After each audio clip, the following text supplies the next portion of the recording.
la femme. Voilà le résultat. Donc en gros, sa femme a été trop jalouse, qu'il l'ait trompé ou pas. Il a fini comme ça. Et bien évidemment, en commentaire, on s'attend à ce qu'il reçoive tout le soutien des femmes, parce que beaucoup de femmes vivent ça, des mecs qui sont trop jaloux et qui du coup carrément en perdent la vie. Donc bien évidemment qu'elles vont aller le soutenir. Sinon, il y a des femmes qui ont perdu la vie à cause de la jalousie de leurs hommes. Toi au moins, c'est tes yeux. Tout ce que j'aurais fait moi. Donc elle avoue clairement qu'elle aurait commis un crime sous prétexte que son mec l'a trompée ou qu'elle pense qu'il l'aurait trompée. C'est normal de faire ça à quelqu'un. Donc s'il vous plaît, sachant que la majorité c'est ça, ce n'est pas la majorité qu'ils défendent, non, la majorité c'est des femmes qui disent bien fait, qui disent que c'est mérité ou qui disent oh ça va, nous on le vit tout le temps. Donc si ça avait été l'inverse, vous auriez pété un câble. Vrai exemple pour les autres, évite l'infidélité. J'ai pas pu m'empêcher de lui répondre. On est d'accord du coup que si un homme est jaloux, il a le droit de faire subir ça à une femme aussi, hein. La réponse est bien évidemment non, hein. Quand toi-même tu te bats pour ne plus subir des choses de la part des hommes, en tant que femme, quand un homme le subit, tu devrais le soutenir. Donc sinon, ça s'appelle de la supériorité, ce n'est plus vouloir l'égalité. Au suivant, moralité, soyez fidèles, et c'est que ça. Qu'on ne vienne pas me dire derrière, oui mais non, c'est une toute petite minorité de femmes qui pensent. Il y a 6290 commentaires, honnêtement, il y en a bien 4000, 5000 qui disent que c'est bien fait pour le gars. Donc peut-être que je suis tombée comme par hasard sur une vidéo où la majorité des misandres se sont regroupés, mais ça commence à bien faire quoi. Si un mec tombe sur ce genre de vidéo, vous imaginez comment il se sent? Exactement comme une femme qui va tomber sur une vidéo d'une femme qui dénonce et qui dit qu'elle s'est fait agresser, peu importe la raison, même si elle est fautive, même si elle a trompé son gars, elle ne mérite pas de se faire fracasser la tronche ou de finir aveugle ou de finir peu importe. Mais et les mecs en commentaire auraient dit à la suivante est bien fait pour elle et c'est ça qu'on veut mes gars. Mais vous auriez pété un câble, vous auriez signalé la vidéo. Mais comme c'est de la misandrie, la misogynie, bouh, ça tue. La misandrie ne tue pas. Si, la preuve, parce qu'il y en a plein qui disent qu'elles auraient été prêtes à faire la même chose et le gars aurait pu y passer. Là il a fini handicapé mais il aurait pu y passer. Qui parmi vous peut s'asseoir à ma table en termes de jalousie extrême? Non, parce qu'en fait, vous savez, vous avez des jalousies qui sont assez pondérées. C'est-à-dire que oui, voilà, à partir du moment où il y a l'acte, etc., c'est de la tromperie, etc., pas de problème. Moi, c'est tout ce qui vient avant la tromperie, d'accord? Parce que pour pouvoir avoir franchi ce cap, t'as rigolé avec elle, d'accord? Bon, c'est-à-dire que toi et moi, on est posés comme ça sur un canapé, on rigole, donc tu rigoles aussi avec elle. Moi, tu me dis, ouais, je suis jolie, nanana, tu dis à elle aussi qu'elle était jolie. En fait, tu la désires. Vous voyez, c'est tout ce truc de avant de se mettre avec quelqu'un, avant de franchir le cap, etc., avant de passer ce cap-là, il y a l'avant. Vous voyez ce que je veux vous dire? Donc, bref. Mais moi, vous voyez, ça, encore, c'est acceptable en termes de jalousie, d'accord? Voilà, bon, je veux pas trop que mon mari parle avec d'autres mecs. Ok. Moi, je suis arrivée à un niveau, les filles. Tu rigoles avec la caissière. Si moi, elle m'a pas fait rigoler, pourquoi toi, tu rigoles? Tu vois? Est-ce que on est là pour faire des blagues? Est-ce que on est là pour que à la limite, tu vois, la serveuse, y a pas de souci, c'est ton travail. Si tu veux pas avoir de mauvais avis et tout sur Google, y a pas de souci. Faut que tu fasses ton taf, t'es souriante, t'es joyeuse, y a pas de problème. C'est tout à ton honneur, ma chérie. Par contre, toi, je sais pas, est-ce que tu veux être élu meilleur client? Est-ce que tu veux avoir un avis Google? Est-ce que, je comprends pas, tu vas avoir le award du meilleur client? À gorge déployée, carrément, tu rigoles, je comprends pas. Qu'est-ce qui c'est? Oui, wow. Tu vois ce que je te dis? Viens, on va rentrer à la maison, je vais te faire rigoler. Tu vas rigoler comme ça. En fait, j'ai fait quelque chose de mal, tout simplement. Qu'est-ce que t'as fait? Et en fait, moi, je suis mariée depuis 10 ans, tu vois. Et il y a 2 ans, ça allait pas trop avec mon mari. Donc, je comprenais pas ce qu'il avait. Du coup, j'ai commencé à fouiller dans son téléphone. Et j'ai vu qu'en fait, il avait fait des recherches sur Internet et il voulait savoir, il cherchait sur des forums ce que ça donnait son sentiment beau-frère, belle-sœur, tu vois. Et en fait, moi, à ce moment-là, j'ai vu rouge et j'ai voulu comprendre ce qui se passait. Il m'a avoué d'avoir des sentiments pour sa belle-sœur. Donc la femme à son frère. Mm-hmm. Et moi, en fait, comme j'ai vu rouge, j'ai appelé son frère et je lui dis qu'il y avait une relation entre sa femme et mon mari. Et, mais est-ce qu'il y avait une relation? Non. Non, Donc- c'est juste que mon mari qui avait des sentiments pour sa belle-sœur. Et donc toi, t'es partie, t'as haram le mariage de la fille. Ouais, parce qu'aujourd'hui elle est divorcée, mais je regrette. Parce qu'en fait, moi j'ai dit à son mari qu'en fait ils étaient en relation. Et je lui ai dit, essaye d'envoyer un message à ton frère avec le téléphone de ta femme. Et tu verras, il va te répondre. Et en fait, quand il a envoyé un message, c'est moi qui ai répondu. J'ai répondu, j'ai fait oui ma chérie, tu me manques, on se remet ça pour quand et Mais tout. pourquoi t'as fait ça, ma chérie? C'est un truc de rêve, t'es En une fait, sorcière. j'avais la haine contre elle déjà. Mais pourquoi elle a rien fait? C'est ton mari de clochard. Oui, mais je sais pas, j'avais la haine et déjà, même avec ma belle, il y avait toujours de la comparaison, il y avait toujours, il y a une jalousie qui s'est installée. Ouais, j'avoue, j'ai merdé, je te jure, je sais que j'ai merdé, mais je sais pas, j'avais vraiment la haine. Je regrette aujourd'hui parce à cause de moi, elle a divorcé. Il a affiché la sali partout. Sa famille, ses frères, ils l'ont défoncé. Elle a 3 enfants. Mais je regrette. Vraiment, je regrette aujourd'hui, mais je peux pas le dire. Je peux pas le dire que c'est pas elle qui est. Enfin, c'est pas vrai, mais je sais pas quoi faire. Mais ça me branche, en fait, ça me branche tous les jours. T'es de quelle confession, ma chérie? Je suis musulmane. D'accord. Et tu t'as lu Les Tourments de la tombe ou pas? Oui, je sais. Non, pas est-ce si que tu m'a as fait lu sur ce le livre ou coup. pas? Non, le livre, non. Une fille jalouse lui aurait fait un trou dans la nuit et les commentaires, c'est une expérience sociale à elle seule. Il y en a qui pensent que cela lui apprendra de quoi? De ne pas être avec une fille jalouse, car il y en a qui trouvent ça très drôle et le grand classique de se demander mais pourquoi elle aurait fait ça? Il faudrait le contexte et trouver la raison derrière. Oui, parce que une femme a toujours une motivation et si ça se trouve, il l'a trompée et elle s'est vengée et c'est donc justifié. Comme c'est une bonne raison apparemment, comment devrait-on faire quand cela arrive et que ce sont elles les responsables? Car on le sait, dans l'autre sens, cela aurait été un scandale. Mais le pire, il y a des personnes qui ont dit pour rire dans les commentaires qu'il l'a trompée avec sa sœur et d'autres ont répété cela comme si c'était une vérité. Donc t'as les mêmes pseudos sous des dizaines de commentaires et c'est le girls en action pour dire il y a une raison. Alors que cette vidéo, il ne faut même pas la prendre au sérieux. Le mec, il avait posté juste avant qu'il a coupé ses cheveux pour un travail, mais en voyant les réactions de certaines en commentaire, il a sûrement obtenu le résultat qu'il était en train de rechercher. La sororité a vraiment de beaux jours dans l'injustifiable, car ça va utiliser même jusqu'à des phrases de se parlant des victimes de V. Est-ce que tu pourrais sortir avec un mec qui n'a pas de situation? Comment ça? Un mec qui travaille pas, qui Ah fait non, il rien? faut un mec riche, moi. Riche? Ouais. Un mec ouais. qui a de l'argent. Hein. Ah ouais? Ah non, ouais. Ouais, l'argent, ça fait pas tout. Bah si, pour moi, si ça compte. Un mec sans situation, ça n'intéresse pas. Non, je m'en fous des mecs, moi, juste l'argent. L'argent. Ouais. L'amour, non? Non. L'argent et baiser, c'est tout. Voilà, t'as Tu tout. préfères les mecs pauvres ou les mecs riches? Les mecs riches. Pourquoi les mecs riches en fait? Parce que c'est très très bien. Ah ouais? Oui. Du coup, ça veut dire que s'il y a un mec, il est pauvre en fait, mais ça va jamais passer en fait. Non, parce que du coup on ne pourra pas s'aimer. Ah ouais? Comment ça? Parce qu'il va m'emmener au kebab, il va me faire des trucs de pauvre, genre. Mais toi, t'as jamais été avec un mec pauvre hein? Non, T'as jamais tombé, t'as jamais aimé un mec pauvre? jamais de la vie. Mais wesh, pourquoi? Parce que j'aime pas les mecs broke. Du coup, imagine, c'est moi le mec pauvre. Non. Wesh. Et si j'étais riche? Oui. Ah ouais? Mm. Tu sois qu'avec des mecs riches alors? Ok, c'est quoi ton Insta? C'est It's Belucci. Ah ouais, tu veux que les gens ils t'ajoutent? Ouais.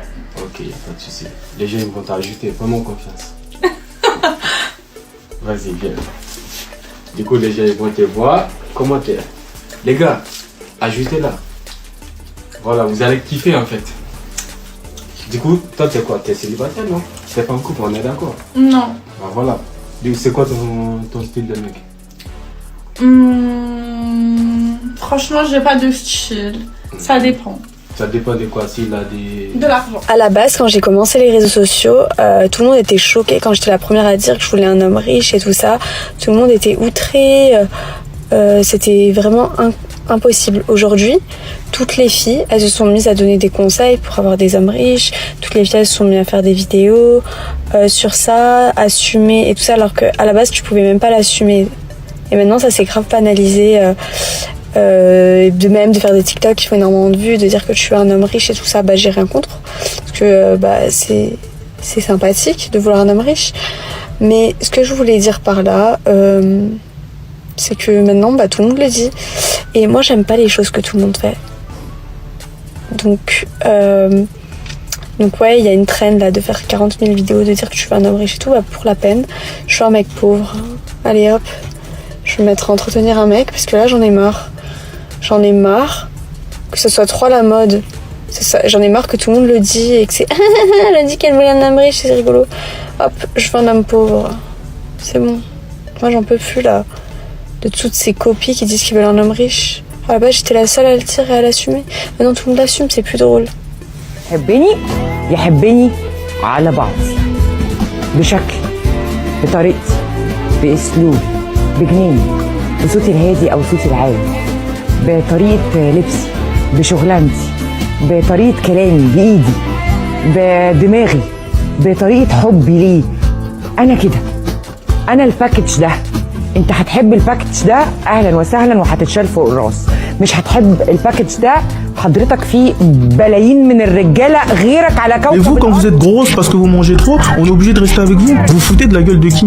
Je vois des filles qui disent mais quel gars est mature ça. Vous êtes avec un individu qui ne vous plaît pas physiquement, vous allez vous forcer pour rester avec? Et vous êtes d'un culot sans nom. Les hommes ici qui souffrent parce qu'ils font 1m65, vous leur donnez pas l'heure. 1m65, le bouc est gentil comme tout, bon travail, intelligent. Il est bien, tout ce qu'il demande c'est une meuf, on ne lui donne pas l'heure. Mais vous, quand vous êtes grosse parce que vous mangez trop, on est obligé de rester avec vous. Vous foutez de la gueule de qui? Quand les hommes s'intéressent au physique, oui, vous vous intéressez qu'au physique. Quand maintenant on essaie de s'intéresser à une femme pour sa mentalité, on essaye de l'améliorer. Non mais il avait qu'à la laisser. Par contre, quand une femme prend un homme, le change pour le mieux, l'apprend à tailler sa barbe, faire un beau dégradé, mieux s'habiller, perdre du poids, aller à la salle, là vous dites quoi? Non mais elle aide à devenir la meilleure version de lui, c'est bien. Là on vous attend pas à dire non, fallait pas le déranger, fallait le laisser. Mais quand c'est un homme qui veut faire le contraire, il faut la laisser comme elle est, hein. Si elle est grosse et t'es pas contente, tu pars. Encore une vidéo où il crache la vérité. Moi, je m'abonne et je like perso. Je veux pas rater la suite, ça risque d'être croustillant. Personne qui vient vers vous et qui vous dit je t'aime et je t'accepte comme tu es, je lui dis là tu m'aimes pas bien. Tu m'aimes pas bien. Faut pas m'accepter comme je suis. Il faut que ta présence soit l'instrument de mon élévation. Accompagne-moi dans ton miroir à être meilleur que je suis. Et l'amour exigeant. La fraternité, c'est l'amour exigeant. Un frère, qu'est-ce que c'est? Une sœur, qu'est-ce que c'est? C'est quelqu'un qui vous dit je t'aime, fais ce que tu veux. Ah non, je t'aime, t'as intérêt à faire attention à ce que tu fais. Prendre un homme qui a l'argent, prendre un homme qui a déjà l'argent, je peux l'entendre, je peux le comprendre. Mais, sachez les filles, que parfois, vous laissez passer des petites pépites. Je m'exprime, je m'explique. Les petites pépites, pour beaucoup, ce que vous oubliez, c'est que l'homme qui a l'argent actuellement, là, c'était une petite pépite. C'était un bosseur, c'est pas tombé du ciel, sauf si c'est un fils à papa. C'était un bosseur. Et je pense que parfois, vous laissez passer les bosseurs, les hommes déterminés, les hommes qui ont la dalle de réussir. Et les hommes, en fait, qui vont jamais qui vont rester focus. Et ces hommes-là, parfois, oui, ils sont peut-être en train encore de travailler à McDo. Oui, peut-être qu'ils sont encore en train de laver les voitures. Oui, peut-être qu'ils sont en train de... Vous voyez ce que je veux dire? Mais tant que tu ne sais pas c'est quoi l'ambition du mec, tu peux pas savoir. Pour moi, tu peux pas t'arrêter... Après, moi, c'est un conseil de tantine, hein, vous savez, moi, de ce que j'ai vu autour de moi. Après, vous allez me dire, oui, mais bon, si on prend un mec qui est pas trop la situation, après, quand il aura la situation, il va nous tromper. Mais même le tonton, là, que tu prends, qui a déjà l'oseille, il peut te tromper. Mais un homme, là, actuellement... bien sûr, il y a des cas, je vous ai dit c'est au cas par cas, mais dans 90% des cas, quand le mec, il est focus sur son projet, quand il a la date d'argent, il a la date de réussir, il a de l'ambition comme pas possible et qu'il a une détermination de faire, tu peux être sûr qu'il va pas bouger. Parce que même toi là, même toi, le fait de t'avoir fait rentrer dans sa vie, ça le fatigue. Parce que il voulait rester focus sur ses projets. Donc, en fait, il n'y a pas de recette miracle. Ce que je veux vous dire par là, c'est que si tu as envie d'un homme, entre guillemets, qui est déjà placé, qui a de l'argent, qui est aimé, n'oublie pas que parfois les petites pépites, se trouvent chez les bosseurs là, qui bossent H24 mais qui ont peut-être pas encore l'argent, mais qui ont certainement un futur par la grâce de Dieu. Réfléchissez les filles. Les femmes, quand vous êtes mariées, faites attention aux copines que vous faites rentrer chez vous. Votre foyer, c'est un sanctuaire. C'est là où vous devez tout préserver en fait. Parce que vous avez des copines qui peuvent venir chez vous. Leur but, c'est de voler votre mari. Combien d'histoires on a entendu des maris qui se sont racolés avec... qui se sont retrouvés avec les copines. Ah, vraiment, l'histoire là, c'est très compliqué. Donc, sachez passer du temps avec vos copines, certes, mais ne faites pas de votre copine la copine à votre mari, en fait. Non. Quand vos copines arrivent chez vous, sachez mettre un peu de distance. Expliquez à votre mari, voilà, il vous laisse un petit peu entre vous, etc. Lorsque vous invitez un couple, c'est pas pareil. Mais quand vous invitez des copines et que vous connaissez vos copines, vous savez le genre de copines que vous avez, qui sont un petit peu aguicheuses, qui ont une petite façon de parler, un peu séductrices, faites attention. Les hommes sont très sensibles à ce qui ne leur appartient pas. C'est un conseil que je vous donne parce qu'encore une fois, des séparations, il y en a énormément liées à la tromperie. Ne faites pas rentrer la tromperie chez vous en fait. Sachez accorder du temps à vos amis et savoir qui vous faites rentrer chez vous et qui vous rencontrez à l'extérieur. Merci, c'est tout pour moi. Un autre cas où la solidarité féminine est en PLS. Ça, c'est un couple où t'as la femme qui prend cher parce qu'apparemment, pour certaines, son mec est beaucoup trop beau pour elle. Du coup, elles se permettent de dire que son mec est avec elle parce qu'il sait que vu son physique, elle n'ira nulle part. Genre, personne ne voudra d'elle. Et il y en a une qui est même allée jusqu'à dire que si on vérifie bien leur couple, c'est elle qui paye tout. En gros, pour compenser son physique, elle garde son gars avec son argent. Mais dans quel but? C'est quoi cette méchanceté? Déjà, elle et son gars expliquent que c'est faux, même s'ils n'avaient même pas à répondre à cet imbécile. Et je trouve ça dingue à quel point certaines femmes peuvent être méchantes entre elles. Donc en gros, c'est quoi? Ça veut dire que si une femme trouve que l'autre femme n'est pas jolie physiquement, ou bien si elle n'est pas mince, elle n'a pas le droit d'être aimée. Elle n'a pas le droit d'être avec un mec qu'elle trouve BG. Genre à aucun moment ça lui a traversé l'esprit que peut-être il l'aime tout simplement. Non, il y a forcément une raison vu son physique, c'est ça? En plus, je pensais qu'il n'y avait pas que le physique dans la vie.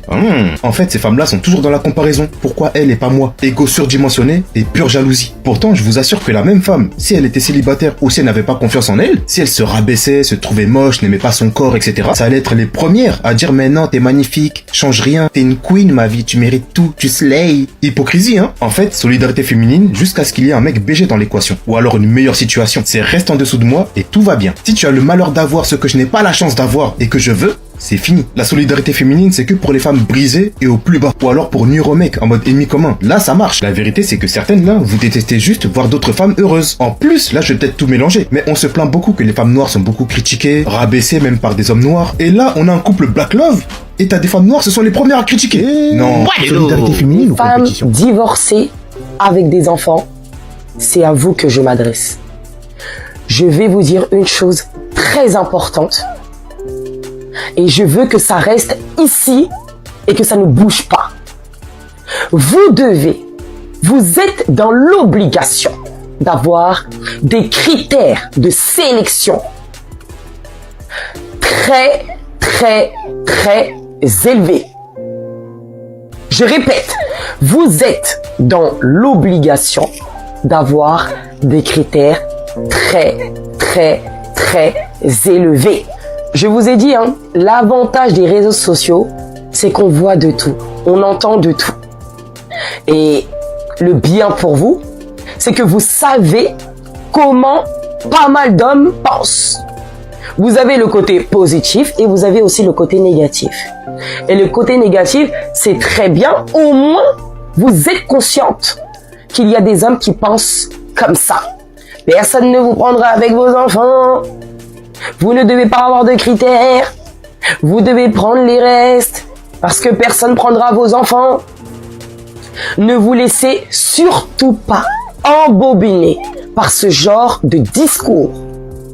Parce que vous allez mettre en danger vos enfants. Vos enfants, c'est votre priorité. Et vous-même.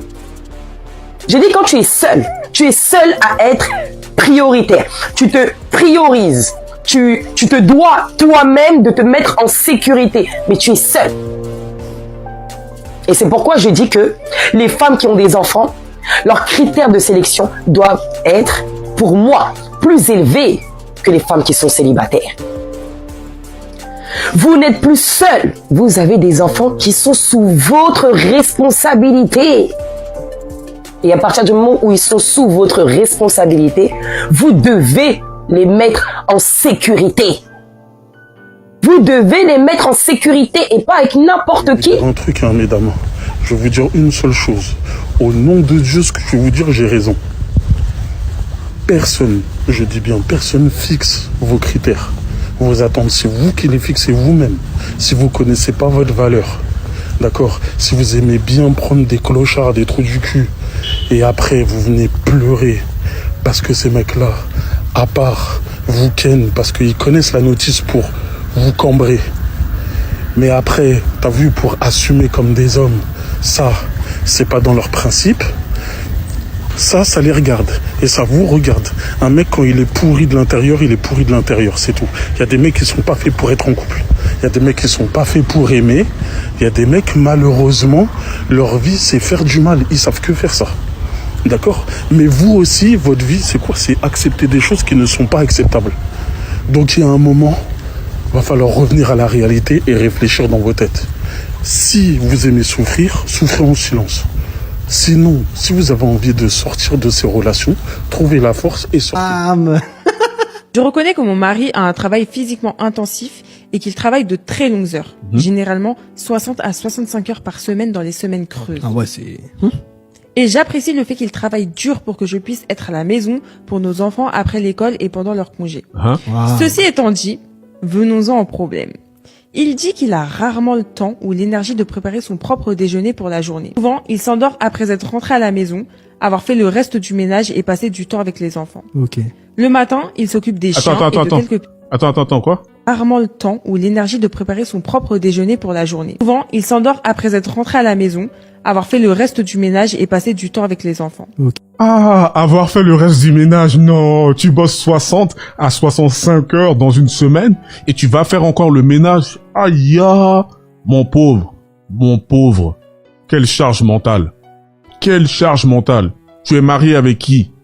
Tu es marié avec... La vérité, c'est mieux de te prendre un robot. Si t'es un homme dans cette situation-là, tu as meilleur temps de te prendre un robot. Ah, la dinguerie, y a aucune aide. Après, ça vient chanter sur les réseaux sociaux. Ouais, non, mais arrêtez, nous sommes complémentaires. Complémentaires de rien du tout.